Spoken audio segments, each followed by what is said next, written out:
श्री राम, राधे राधे। मैं ईशा, पुत्री स्वर्गीय शिव कुमार अरोड़ा जी की, हरिद्वार उत्तराखंड से आप सब लोग मेरी वीडियोस देख रहे हैं, इसके लिए दिल से धन्यवाद। और जो मेरे नए व्यूअर्स जुड़े उनको मैं कहना चाहूँगी वो मुझे एफबी पर और यूट्यूब पर जाकर के फॉलो करें, ईशा बीर के नाम पर। मेरी ज़िंदगी का सच सुने, वो मेरी ज़िंदगी का सच आपके काम आ सकता है अगर आप इंटरेस्टेड है तो। चलिए आपको मैं और आगे अपने पापा का स्ट्रगल बताती हूँ। मेरे क्या कसूर में ज़िंदगी का सच पार्ट 112 में आपने सुना होगा कि मेरे पापा ने अपनी आईटीआई की किताबें खुद अपनी मेहनत से खरीदी थी और वो लगाते थे, प्रसाद और कैनी का काम करते थे, जिससे वो पालन पोषण भी अपनी बेटी ईशा का और अपनी पत्नी का करते थे। और फिर उन्हीं पैसों से कुछ अपनी किताबें आईटीआई की खरीद करके वो खुद को उन्होंने बनाया शिक्षित। जो उन्होंने इतनी मेहनत करी वो शिक्षित बनने का अंजाम हुआ बाद में कि वो उनकी सरकारी नौकरी लग गई मेरे बड़े मामा की बदौलत से और मेरे पापा की मेहनत से। इसलिए कहते हैं मेहनत कभी ना कभी रंग लाती जरूर है। चलिए अब आगे और बताती हूँ। नौकरी लगने से पहले एक और संघर्ष और प्रसाद बेचने से। मेरे पापा ने देखा कि भाई जो सुबह प्रसाद और कैनी बेच रहा हूँ, कभी बिक रही है कभी नहीं बिक रही है, इतने पैसे आ नहीं पा रहे, बेटी भी बड़ी हो रही है, स्कूल में भी फीस देनी है, अपनी भी देनी है। तो मेरे पापा ने इस समस्या का हल मेरे मौसा जी, जो मेरे बड़े मौसा जी थे, स्वर्गीय पवन मल्होत्रा जी, तो उनसे डिस्कस किया। मेरी बड़ी मौसी के हस्बैंड थे ये। उन्होंने ये समस्या का समाधान किया किसी एक ऐसे व्यक्ति से मिलवा करके, जो गुप्ता जी थे, कोई अंकल गुप्ता जी, रानीपुर मोड़ पे मेरी मौसी के घर के पास ही वो ब्रेड के होलसेलर सप्लायर थे। उनसे मिलवाया और वहाँ काम दिलवाया मेरे पापा ने। वो काम पकड़ा। वो काम कैसे था?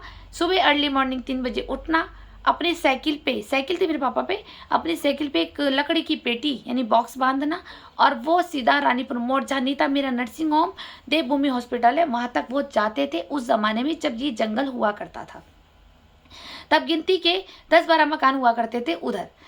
तो वो अंधेरे में हो, बारिश हो, धूप हो, क्योंकि ब्रेड और बन तो सबको चाहिए। फिर तो उसमें कोई सीजनली काम तो था ही नहीं, रोज का चाहिए। तो मेरे पापा डेली वहाँ जाते थे और ब्रेड और बंद बिस्किट वो अपना सामान उठाते थे वहाँ से, होलसेलर घर से। और फिर वो पूरे मार्केट में जितनी भी शॉप होती थी चाय की, रानीपुर मोड़ से लेकर के खड़खड़ी तक, ठीक है, खड़खड़ी तक वो सुबह 4 बजे ब्रेड पहुंचाने आ जाते थे। आज भी वो कुछ लोग जीवित हैं जो ये बताते हैं कि तेरे पापा सबसे पहले ठीक 4 बजे आकर के हमारी दुकान पे ब्रेड बिस्किट बंद उतार जाते थे। बहुत मेहनती थे मेरे पापा। ये तारीफ मैं काफ़ी सुनती हूँ तो मुझे बड़ा प्राउड फील होता है कि मेरे पापा एक देश के एक ईमानदार, हरिश्चंद्र और जैसे कहते हैं ना मेहनती व्यक्ति वो थे। उन्होंने कभी 1 रुपया भी किसी का ना छीन के खाया है और ना अधिकार जमाया फालतू का किसी के ऊपर। तो उन्होंने बहुत मेहनत से कमा के खाया है, जबकि उनके पिताजी ने साथ छोड़ दिया था। फिर भी उन्होंने हिम्मत नहीं हारी और उनका सपोर्ट करा। फिर मेरे ये मौसा जी, पवन मल्होत्रा जी, आपने देखा होगा लास्ट वीडियो में भी कि भाई मेरी पहले नानी ने मेरे पैर ठीक करवाए, मेरी नानी का सपोर्ट हुआ, मेरे मामा का सपोर्ट हुआ, नौकरी लगवाने में भी मेरे मामा जी का सपोर्ट हुआ और यहाँ पे भी ब्रेड का काम दिलवाने में मेरे मौसा जी, बड़े मौसा जी का पूरा योगदान था, समर्थन था मेरे पापा को। वो बहुत मदद करते थे मेरे पापा की, जैसे उनसे हो पाती थी वो भी मदद करते थे, क्योंकि मेरी मम्मी उनकी छोटी साली साहिबा थी और उनसे भी दर्द नहीं देखा जाता था कि हाँ ये फाइनेंशियली समस्या जूझ रहे हैं दोनों पति पत्नी। तो वो काफ़ी मदद करते थे मेरे मम्मी पापा की।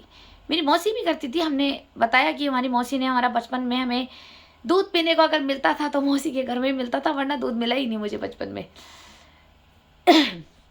सॉरी।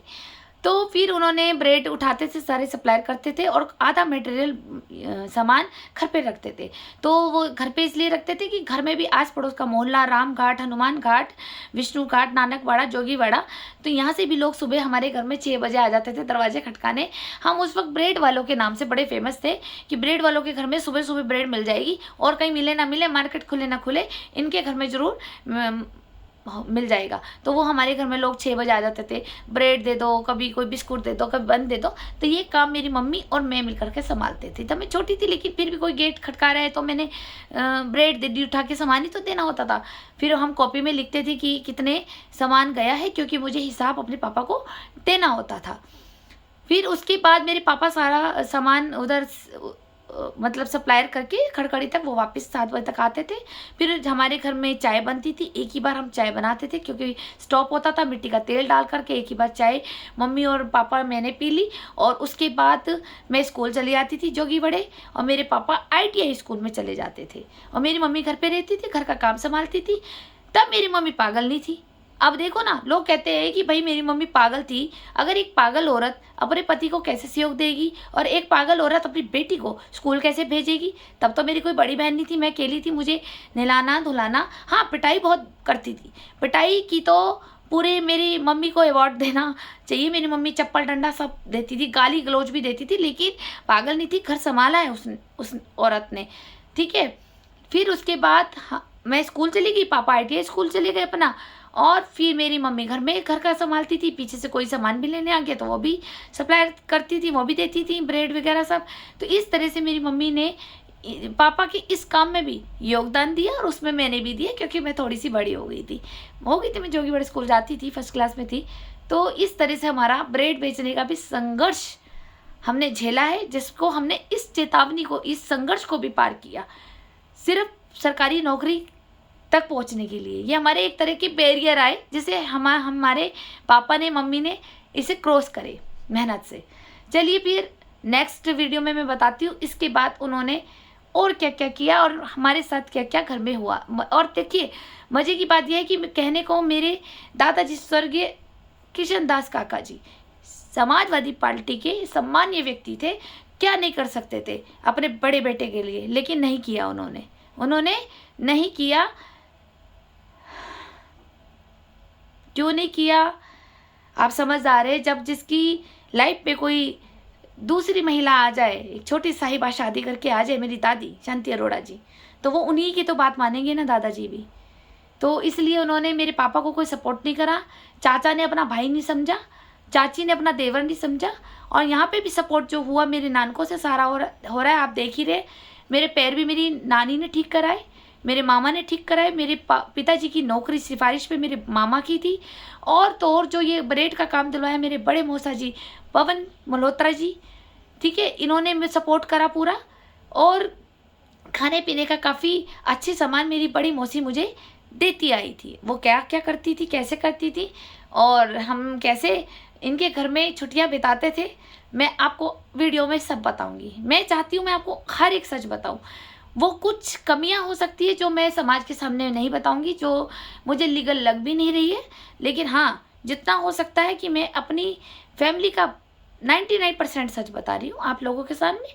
आपको सुनना है सुने, नहीं सुनना है मत सुनिए, मुझे उससे कोई मतलब नहीं है, कोई मुझे अवार्ड तो लेना नहीं है किसी प्रधानमंत्री जी से, लेकिन मैं आपको वो ज़िंदगी की सच्चाई बता रही हूँ जो लोगों को ये लगता है आज की पीढ़ियों को कि अरे ये तो करोड़ों का मकान छोड़ गया इनका बाप। अरे करोड़ों के मकान वो जो जिसमें हमने पूरी ज़िंदगी बिताई, एक जोते हुए घर में, एक झोपड़े में, एक परेशानियों का सामना करना पड़ा, जो स्ट्रगल करना पड़ा, वो पका हुआ फल दिख रहा है जो आज इतने साल बाद वो पक गया, जिसकी वैल्यू हो गई उस मकान की, ठीक है, वो वैल्यू हो गई। मुझसे किसी ने पूछा नहीं, बेचना नहीं बेचना, पड़ोसी बन रहे हैं रोजगार कमाने के लिए, हड़प करके उसको बेच रहे हैं, रूमा बेरी जैसे, राहुल बेरी जैसे, और जो कुछ लोग इन्वॉल्वमेंट है इनके ग्रुप में, उनकी फोटो मैंने डाल दी है कि कौन कौन इन्वॉल्वमेंट है। और वाट हाट में पार्षद के होते भी अगर वहाँ पे मुझे आने नहीं दिया जा रहा है, तो सोचिए कहाँ भरेंगे ये। भगवान के घर तो सबको जाना है ना।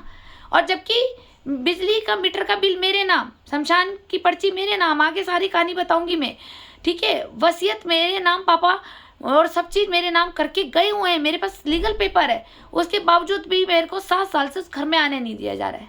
सोचिए, ये है अंधा कानून समाज का। कहाँ बचेंगी बहू बेटियाँ। और फिर कहते हैं बेटियां वारिस नहीं होती। मैं तो कहती हूँ बेटियों को पैदा ही मत करो, क्योंकि क्या करोगे बेटियां पैदा करके, या आप सबको पकड़ करके वहीं तो देह व्यापार में लगाएंगे इनके जैसे दल्ले। कोई आधे नशों में डाल देंगे लड़कियों को, कुछ लड़कियों को बेच देंगे, और कुछ किडनैप कर देंगे, और कुछ किडनैप करके दुबई जैसे लोगों में भेज देंगे, कईयों को अफीम चटा के उनकी ज़िंदगी बर्बाद कर देंगे। ये रूमा बेरी जैसे और राहुल बेरी जैसे और अन्य इनके साथ जो शामिल है हरिद्वार के लोग, ये काम बड़ी होशियारी से करते हैं। हींग लगी ना फिटकरी, रंग भी चोखा है। बच्चों की ज़िंदगी बर्बाद कर दो और जीने में मज़ा भी बहुत है, पर इन्हें ये नहीं पता इनका असली मालिक ऊपर बैठा है इनकी ज़िंदगी बर्बाद करने के लिए। समय तो लगता है थोड़ा, शनिदेव का न्याय है। शनि शनि शनि, तभी तो शनि नाम पड़ा है। शनि धीरे चलते हैं, शनि शनि चलेंगे, न्याय की चक्की धीरे चलेगी। जब चलेगी ना, जब इंसाफ होगा और जब इन्हें लट पड़ेंगे, तब क्या आएगा? हिसाब। इसे कहते हैं ऊपर वाले की लाठी से बचो। शनिदेव की क्रोध और सजा बड़ी खतरनाक होती है, अभी इन्हें नहीं पता। फिर चाहिए गंगा नहा ले, प्रयागराज में कुंभ नहा ले और शिवलिंग को रगड़ ले, शनिदेव पे तेल चढ़ा लो और हनुमान जी के मंदिर में जाके सुंदरकांड पढ़ लो, कुछ नहीं होता। जब बीज बो दिया है तो फल तो तुम खाओगे। समय तो लग रहा है। शनि शनि। चलिए नेक्स्ट वीडियो में मिलते हैं कि मेरे पापा ने ब्रेड बेचने के बाद और कैसे संघर्षों का सामना किया। वो संघर्ष आपका हौसला बढ़ाएगा, ताकि आप लोगों को भी डर ना लगे मेहनत करते हुए, और आपको एक भरोसा हो जाए कि मेहनत एक ना एक दिन रंग लाती है। धन्यवाद।